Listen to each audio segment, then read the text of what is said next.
안녕하세요. 우리의 삶과 마음을 깊이 들여다보는 시간입니다.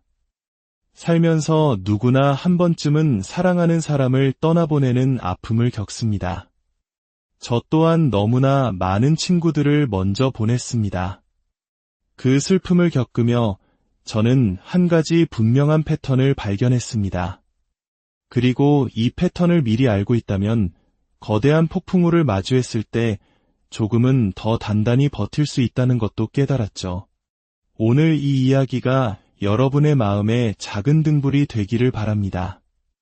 혹시 지금 깊은 슬픔 속에 계시다면 이 이야기가 당신의 마음을 보듬어주고 앞으로 나아갈 힘을 주는 작은 계기가 되기를 소망합니다.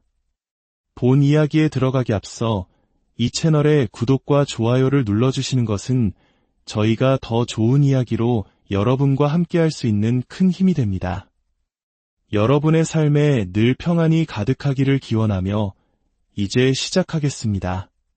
소중한 사람을 잃는다는 것은 마치 예고 없이 거대한 감정의 폭풍우 한가운데로 던져지는 것과 같습니다.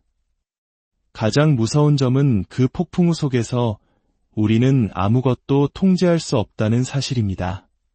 갑자기 무너져 내려 눈물을 쏟고 좋았던 기억과 나빴던 기억이 뒤섞여 쉴 새 없이 떠오릅니다. 문장 하나를 제대로 끝마치기도 어렵습니다. 평소 자신의 감정을 잘 다스린다고 생각했던 어른들에게 이는 특히나 힘든 경험입니다. 내 감정의 주도권을 완전히 상실하는 느낌, 그것은 정말이지 낯설고 고통스러운 일입니다. 처음에는 통제 불가능한 감정의 파도가 온몸을 집어삼킬 듯이 밀려옵니다. 하지만 기억하십시오. 모든 폭풍은 언젠가 지나간다는 것을요. 이것이 첫 번째 진실입니다. 지금 당신이 겪는 이 감정의 소용돌이는 지극히 정상적인 과정이며 반드시 끝이 있습니다. 시간이 흐르면 폭풍은 조금씩 잦아들기 시작합니다. 거세게 몰아치던 파도의 힘도 약해집니다. 물론 파도는 여전히 예고 없이 찾아올 수 있습니다. 친구가 세상을 떠난 지 한 달이 지났을 무렵 당신은 평범한 일상을 보내고 있을지도 모릅니다. 그러다 문득 함께 듣던 노래가 흘러나오거나 같이 먹었던 음식 냄새를 맡는 순간 거대한 감정의 파도가 다시 당신을 덮칠 수 있습니다. 그 자리에 주저앉아 눈물을 흘릴 수도 있습니다. 하지만 괜찮습니다. 시간이 더 지나면 그 슬픔의 파도는 점점 더 약해지고 찾아오는 횟수도 줄어들게 됩니다. 바로 이 지점에서 많은 사람들이 또 다른 함정에 빠지곤 합니다. 슬픔이 옅어지는 것을 느끼며 내가 그 사람을 충분히 사랑하지 않았던 걸까? 혹은 벌써 잊어버린 건가? 하는 죄책감을 느끼는 것이죠. 하지만 그것은 결코 사실이 아닙니다. 슬픔이 옅어지는 것은 당신의 마음이 그 사람을 잊었기 때문이 아니라 그 상실을 받아들이고 건강하게 회복하는 과정일 뿐입니다. 이는 지극히 자연스럽고 긍정적인 신호입니다. 기억하되 과거에 머무르지는 마십시오. 친구들을 기억하고 그들을 기리십시오. 그들이 당신에게 무엇을 주었는지, 무엇을 가르쳐 주었는지, 그들에게서 무엇을 배웠는지, 그들의 어떤 점이 그토록 멋졌는지, 그리고 무엇이 그리운지를 모두 기억하세요. 하지만 그 상실감과 과거의 생각 속에 스스로를 가두지는 마십시오. 그것은 당신에게도 당신을 사랑했던 친구가 바라는 모습도 아닐 겁니다. 누군가는 슬픔을 이겨내는 과정에서 느끼는 죄책감에 대해 이야기합니다. 슬픔이 옅어지는 것이 마치 고인에 대한 기억을 저버리는 배신처럼 느껴진다는 것이죠. 그럴 때 저는 한 가지 방법을 제안합니다. 세상을 떠난 그 사람에게 편지를 써보세요. 당신이 그를 얼마나 사랑했는지, 무엇이 그리운지, 어떤 점이 후회되는지를 모두 적어보는 겁니다. 그리고 그 편지를 봉투에 넣어 그의 무덤가에 가져다 놓으세요. 이 과정은 당신의 감정을 정리하고 상실을 온전히 받아들이는데 큰 도움이 될 것입니다. 감정을 글로 써내려가는 행위는 그 자체로 강력한 치유의 힘을 가지고 있습니다. 이제 조금 다른 이야기를 해볼까요? 왜 사람들은 어려운 일을 하라는 조언에 끌리는 걸까요? 저는 우리 마음 깊은 곳에 가치 있는 결과를 얻으려면 힘든 노력이 필요하다는 진실을 본능적으로 알고 있기 때문이라고 생각합니다. 만약 무언가를 쉽게 얻을 수 있다면 그것은 결코 귀하게 여겨지지 않을 겁니다.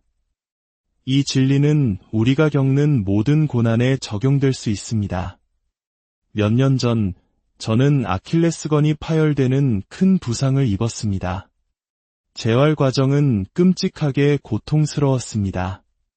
매일 아침 30분씩 거의 1년 동안 끝없이 종아리 근육 운동을 반복해야 했죠. 고통스럽고 불편하고 다시 파열될지 모른다는 두려움에 시달렸습니다. 하지만 저는 그 고통 속에서 마음속으로 계속 되뇌었습니다. 바로 이것 때문에 내가 여기 있는 거야. 이 지루하고 고통스러운 재활을 견디지 못하는 사람들이 많기에 아킬레스건 파열의 재파열 확률이 5에서 10%에 달하는 것입니다. 대부분의 사람들은 이 고통을 피하고 싶어 합니다. 하지만 그 고통이야말로 평범한 사람과 성취하는 사람을 가르는 경계선입니다. 그 불편함, 땀, 노력이 바로 제가 원하는 결과를 만들어낼 것임을 알았습니다. 우리 내면에는 어려운 도전을 마주하는 것이 우리를 성장시킨다는 사실을 아는 지혜가 있습니다. 육체적으로 무거운 것을 들어 올리는 것뿐만 아니라 정신적으로, 실존적으로 어려운 과제에 맞서는 것이 우리를 더 나은 사람으로 만든다는 것을 우리는 알고 있습니다. 물론 우리가 통제할 수 없는 일들도 있습니다. 아무런 잘못 없이 아이가 아프거나 예기치 않은 사고가 닥칠 수 있습니다. 그런 일에 대해 자신을 탓할 수는 없습니다. 하지만 그 상황에 어떻게 반응할 것인지는 온전히 우리의 선택에 달려 있습니다. 우리는 생각보다 훨씬 더 많은 것을 통제할 수 있습니다. 많은 사람들이 이건 내 잘못이 아니야, 내가 할 수 있는 건 아무것도 없어 라고 말하며 책임을 회피하려 합니다. 하지만 대부분의 경우 우리가 할 수 있는 일은 분명히 존재합니다. 저는 전쟁터에서 친구들을 잃는 제 인생 최악의 날들을 경험했습니다. 전쟁은 끔찍합니다. 하지만 동시에 역설적으로 저는 전투 속에서 제가 가장 살아있음을 느끼기도 했습니다. 저는 그 경험을 무엇과도 바꾸지 않을 것입니다. 이것은 마치 암을 이겨낸 사람들이 종종 하는 말과 같습니다. 누구에게도 이런 경험을 권하고 싶진 않지만 이 일이 나에게 일어난 것이 기쁩니다. 삶의 소중함과 가치에 대해 새로운 관점을 갖게 되었으니까요. 저에게 전투 경험이 바로 그랬습니다. 과거의 시련을 바라보는 훌륭한 관점이죠. 왕따를 당했나? 좋다. 덕분에 나 자신을 지키는 법을 배우게 됐다. 친구가 없었나? 좋다. 덕분에 혼자 있는 시간을 편안하게 여기게 됐다. 이처럼 모든 고난은 성장의 발판이 될 수 있습니다. 나이가 들어가는 것을 절감하며 무력감을 느끼는 분들이 있습니까? 그렇다면 답은 간단합니다. 근력 운동을 하고 꾸준히 달리고 스트레칭을 하십시오. 좋은 음식을 먹고 술을 줄이세요. 사용하지 않으면 잃게 됩니다. 노력하지 않는 모든 하루는 퇴보하는 하루입니다. 23살 때처럼 살 수는 없습니다. 끊임없이 자신을 단련하고 관리해야 합니다. 다른 사람들이 TV를 보거나 SNS를 들여다보거나 영화를 보며 시간을 보낼 때 저는 책을 읽고 다음 프로젝트를 준비하고 새로운 사업을 구상합니다. 저는 과거 특수부대에 있을 때보다 지금 훨씬 더 열심히 일하고 있습니다. 동기부여는 있다가도 없어지는 감정일 뿐입니다. 그것에 의존해서는 안 됩니다. 규율이 훨씬 더 중요합니다. 기분이 어떻든 상관없이 일어나서 당신이 해야 할 일을 하십시오. 그것이 바로 규율입니다. 동기부여가 될 때만 무언가를 한다면 당신의 성공은 운에 맡겨지는 셈입니다. 하지만 규율이 있다면 당신은 꾸준히 나아갈 수 있습니다. 규율이 곧 자유를 만듭니다. 주말 내내 해야 할 일을 미루다가 결국 아무것도 못하고 머리만 아팠던 경험 다들 있으시죠? 만약 금요일 오후에 바로 그 일을 해치웠다면 주말 내내 얼마나 자유로웠을까요? 그냥 닥치고 하십시오. 당신이 해야 할 일을 말입니다. 물론 어떤 개념이든 극단으로 치우치면 문제가 됩니다. 모든 것이 내 책임이라는 생각도 마찬가지입니다. 딸이 병에 걸린 것이나 배우자에게 학대당하는 것까지 자신의 탓으로 돌리는 것은 어리석은 일입니다. 하지만 인생에서 마주하는 대부분의 도전 앞에서 구석에 웅크리고 불평만 하는 것은 아무런 도움이 되지 않습니다. 좋아, 문제가 생겼군. 그럼 앞으로 나아가기 위해 무엇을 바꿀 수 있을까? 라고 생각하는 것이 훨씬 더 나은 태도입니다. 도전 없는 삶은 그저 생존일 뿐입니다. 우리는 생존하기 위해 태어난 것이 아닙니다. 살아가기 위해, 즉 살아내기 위해 태어났습니다. 그러니 행동하십시오.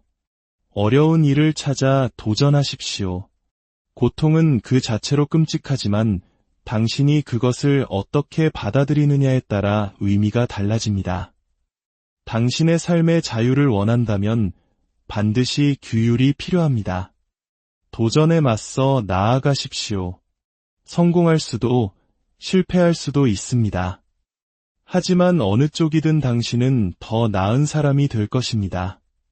그리고 다음 도전을 맞이했을 때 당신은 더 준비된 상태일 것입니다. 인생에는 승리와 패배, 성공과 실패, 좋은 날과 나쁜 날이 공존합니다. 이 모든 상황 속에서 감정적으로 크게 요동친다면 삶은 더 힘들어질 뿐입니다. 감정을 받아들이되 감정이 당신을 지배하게 두지는 마십시오. 끔찍한 일들을 계속해서 헤쳐나가십시오. 고통스럽기 때문에 매우 어려운 일입니다. 하지만 포기하지 않고 앞으로 나아갈 때 우리는 진정으로 강해집니다. 모든 인간은 저마다의 어려움을 겪고 있습니다. 우리는 그 사람이 어떤 일을 겪었는지 다 알 수 없습니다. 감정을 억누르는 것도, 감정의 삶을 내맡기는 것도 해결책이 아닙니다. 슬프다고 해서 어리석은 결정을 내리는 것은 변명일 뿐입니다. 슬픈가요? 좋습니다. 때로는 감정적이 되나요? 괜찮습니다. 이제 그 감정을 통제하고 당신의 삶을 계속 살아가십시오. 때로는 감정의 파도가 당신을 덮칠 것입니다. 그것은 당신에게 문제가 있다는 뜻이 아닙니다. 극단적인 감정의 혼란 속에서 과거의 트라우마를 핑계로 잘못된 선택을 하는 것은 가장 쉬운 도피일 뿐입니다. 이제 그만 앞으로 나아갈 시간입니다. 기억하되 머무르지 마십시오. 당신의 삶의 주인은 바로 당신입니다. 문제를 해결하려면 문제 속에서 한 걸음 물러나야 합니다. 혼돈과 감정, 그리고 당신의 자아로부터 거리를 두십시오. 그래야 최선의 실행 방법을 찾을 수 있습니다. 그것이 바로 리더의 역할입니다. 인간의 어떤 특성이든 극단으로 치우치면 문제가 됩니다. 감정이 전혀 없는 것은 소시오패스이고 감정이 삶을 지배하게 두는 것은 미성숙한 것입니다. 저는 한 명의 인간으로서 균형 잡힌 사람이 되고 싶습니다. 균형을 찾는 것은 어렵습니다. 극단적인 것이 훨씬 쉽습니다. 감정을 완전히 차단하거나 감정에 완전히 휘둘리는 것은 쉽습니다. 하지만 사업에서든 인생에서든 균형을 찾는 것은 어렵습니다. 그러나 우리는 반드시 균형을 찾아야 합니다. 당신은 괜찮아질 겁니다. 그러니 두려워 말고 당신 앞에 놓인 도전을 향해